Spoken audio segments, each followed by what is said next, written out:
अब इस देश में कहीं भी उनकी कब्र नहीं होनी चाहिए, ये देश में कहीं भी उनका नामो निशान नहीं होना चाहिए। जिस तरीके से अबू आजमी को सस्पेंड किया, उसी तरीके से संभाजी नगर में जो आज भी औरंगजेब की कब्र है, उसी तरीके से उसे उखाड़ के ये महाराष्ट्र से बाहर कीजिए।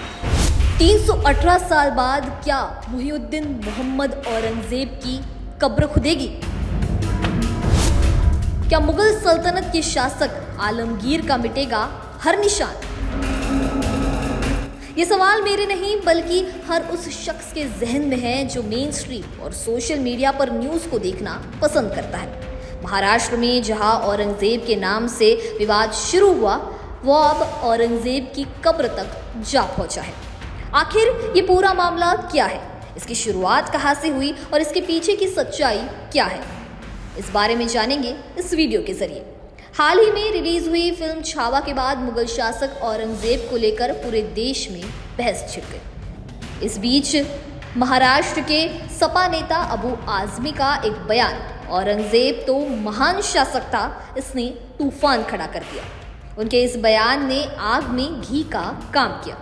हालांकि अबू आजमी ने तो अपना बयान वापस ले लिया, लेकिन अब औरंगजेब की कब्र को हटाने की मांग तेज होने लगी है। राज्य में कई राजनीतिक और धार्मिक संगठन इस कब्र को हटाने की मांग कर रहे हैं। औरंगजेब की कब्र को लेकर बढ़ते विवाद के बीच महाराष्ट्र सरकार बड़ी कार्रवाई का अंदेशा दे रही है। दरअसल महाराष्ट्र के मुख्यमंत्री देवेंद्र फडणवीस ने कहा कि हमें भी और सभी को ऐसा ही लगता है कि औरंगजेब की कब्र को ढहा दिया जाए, लेकिन कुछ काम कानून के दायरे में रहकर करना पड़ता है, क्योंकि उस कब्र को संरक्षण मिला हुआ है। कांग्रेस के कार्यकाल में औरंगजेब की कब्र को भारतीय पुरातत्व का संरक्षण दिया गया, जिसके बाद एक सुर में बीजेपी के नेताओं की तरफ से औरंगजेब की कब्र हटाने की बात को और बढ़ावा दिया जा रहा है। बीजेपी प्रदेश अध्यक्ष चंद्रशेखर बावनकुळे ने कहा कि सरकार ने निर्णय किया है, लेकिन अब सार्वजनिक रूप से नहीं बता सकते हैं, लेकिन जो लोगों से मांग उठी है उसका जल्द ही निवारण होगा, जिससे ये कयास लगाए जा रहे हैं कि क्या औरंगजेब की कब्र पर बुलडोजर चलेगा। शौचालय बनवा लीजिए।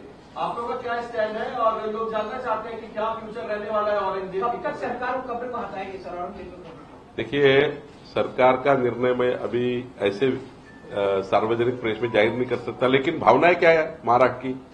जिस प्रकार से छावा आपने देखा होगा, और जो छावा देखा है वो एक भी छावा देखने वाला व्यक्ति औरंगजेब को सहन नहीं कर सकता। और छावा तो सही स्थिति का वर्णन किया है छावा ने। तो मुझे लगता है कि महाराष्ट्र और देश में भावना है, औरंगजेब जैसे क्रूरता वाले तबके ये हुकुमशाह को अब इस देश में कहीं भी उनकी कब्र नहीं होनी चाहिए, ये देश में कहीं भी उनका नामो निशान नहीं होना चाहिए। ये 140 करोड़ लोगों की भावना है, महाराष्ट्र की वही भावना है। भावनाएं आ रही है हमारे पास, अब भावनाएं तो आ रही है, लेकिन सरकार निर्णय करेगी। आज जिस तरीके से अबू आजमी को ये विधानसभा के अधिवेशन से सस्पेंड किया है महाराष्ट्र गवर्नमेंट ने, मैं महाराष्ट्र की गवर्नमेंट को और एक विनंती करूंगी, जिस तरीके से अबू आजमी को सस्पेंड किया, उसी तरीके से संभाजी नगर में जो आज भी औरंगजेब की कब्र है, उसी तरीके से उसे उखाड़ के ये महाराष्ट्र से बाहर कीजिए। जो औरंगजेब की बातें करते हैं, जो औरंगजेब को अपना सो कॉल्ड फादर बुलाते हैं, उनको भी सबक सीखनी चाहिए कि महाराष्ट्र में औरंगजेब की नहीं, यहाँ पर छत्रपति शिवाजी महाराज के विचार चलेंगे। वहीं इस मामले में भारतीय सिनेमा के जाने माने राइटर मनोज मुंतशिर ने भी अपनी राय रखी है। औरंगजेब की तारीफ करने वाले अपने आप को हिंदुस्तानी भी कहते हैं क्या? जी। पासपोर्ट कौन सा है उनके पास? इंडिया का ही है। तो अगर इंडिया का पासपोर्ट है तो औरंगजेब की तारीफ आप नहीं कर सकते? फिर तो आप पूरी वजह दे रहे हैं भारत सरकार को और भारत के हर देश प्रेमी को कि आपका पासपोर्ट आपसे वापस लिया जाए। सिर्फ ये कहना चाहता हूँ कि औरंगजेब की जो मज़ार है, it's a monument of national Shem.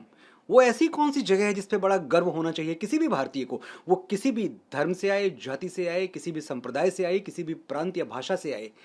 अगर औरंगजेब की कब्र आपके लिए एक ऐसी जगह है जिस पे आपको बड़ा गर्व होता है, तो आपको अपनी भारतीयता पे, अपनी राष्ट्रभक्ति पे दोबारा सोचने की ज़रूरत है।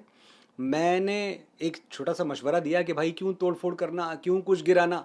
ये बहुत सारे पढ़े लिखे लोग, बड़े लिबरल्स जिनकी विचारधाराएं बड़ी ऊंची हैं, इन्होंने हमें एक मशवरा दिया था जब हम श्री राम मंदिर के लिए अदालत में कानूनी लड़ाई लड़ रहे थे, जो कि हमारा हक था, तो बताया गया था कि भाई राम तो कणकण में है, तो क्यों आपको तलाशना है राम किसी मंदिर में? वहाँ कुछ और बनवा दो, वहाँ आप अस्पताल बनवा दो, वहाँ आप स्कूल बनवा दो, वहाँ आप अनाथालय बनवा दो। तो उन्हीं की बात मैं दोहराना चाहता हूँ। मैंने उनकी बात समझ ली है, बहुत अच्छा विचार था उनका। तो मैं ये कहना चाहता हूँ कि औरंगजेब की कब्र तोड़ने की कोई ज़रूरत नहीं है, आप उस पर शौचालय बनवा दो। स्वच्छ भारत मिशन चल रहा है, हम आजकल पूरी तरह से अपने इकोसिस्टम को लेकर बहुत जागरूक हैं, तो ऐसी जगहें तो बननी चाहिए देश में। और शौचालय बनने के लिए औरंगजेब की कब्र से अच्छी जगह क्या हो सकती है? मैं सिर्फ ये कहना चाहता हूँ कि देखिए, एक बहुत बड़ा तबका है इस देश में जो हमसे पूछता रहता है बार बार और हमें बताता रहता है कि किसी के बाप का हिंदुस्तान थोड़ी है। तो आज मैं उनको जवाब देना चाहता हूँ, उनको बताना चाहता हूँ, वंस एंड फॉर ऑल ये नोट कर लिया जाए, ये इस देश के 100 करोड़ हिंदुओं की ओर से मैं बोल रहा हूँ कि नसों में सूर्यवंशी स्वाभिमान था और है, सनातन से ही भगवा आसमान था और है, शिवाजी और राणा को पिता कहते हैं हम अपना, हमारे बाप का हिंदुस्तान था और है। ये पहली बार नहीं है जब मनोज ने अपनी आवाज उठाई है। हालांकि इस पूरे मामले को लेकर आपकी क्या राय है, हमें कमेंट सेक्शन में जरूर बताइए। वीडियो पसंद आया होगा तो इसे लाइक और शेयर करना ना भूलें और ऐसे ही तमाम अपडेट से जुड़े रहने के लिए बने रहे नवभारत लाइव के साथ।